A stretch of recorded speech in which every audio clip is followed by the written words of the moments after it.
Well, Frankie Lee and Judas Priest, they were the best of friends. So when Frankie Lee needed money one day, Judas quickly pulled out a roll of tens and placed them on a footstool just above a potted plane, saying, "Take your pick, Frankie boy, my loss will be your gain."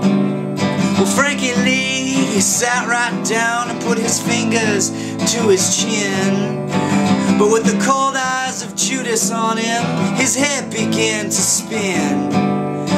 "Would you please not stare at me like that," he said, "it's just my foolish pride. But sometimes a man must be alone, and this is no place to hide." Well, Judas, he just sat and winked and said, "Alright, I'll leave you here, but you better hurry up and choose which one of those bills you want before they all disappear. I'm gonna start my picking right now, just tell me where you'll be." Judas pointed down the road and said, "Eternity."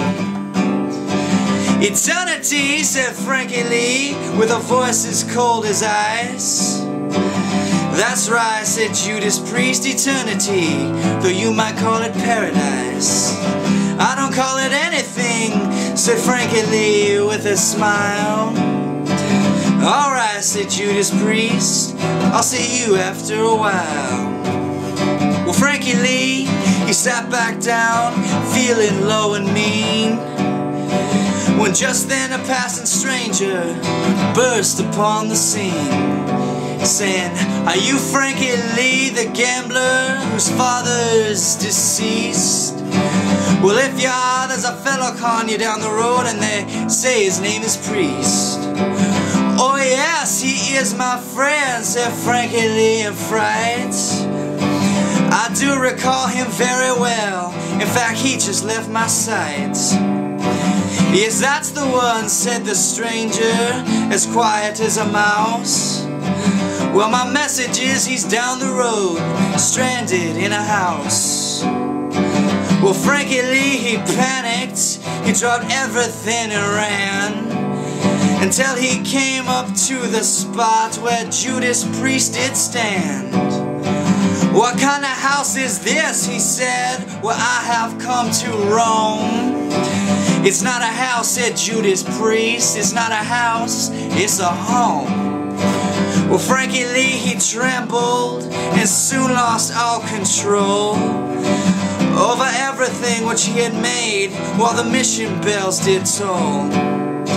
He just stood there staring at that big house as bright as any sun, with 24 windows and a woman's face in every one. Well, up the stairs ran Frankie Lee with a baleful sounding leap, and foaming at the mouth, he began to make his midnight creep. For 16 days and nights he raved, but on the 17th he burst into the arms of Judas Priest, which is where he died of thirst. No one tried to say a thing when they took him out in jest, except of course the little neighbor boy who carried him to rest. And he just walked along alone with his guilt so well concealed, and muttered underneath his breath, "Nothing is revealed." Well, the moral of this story, the moral of this song, is simply that one should never be where one does not belong.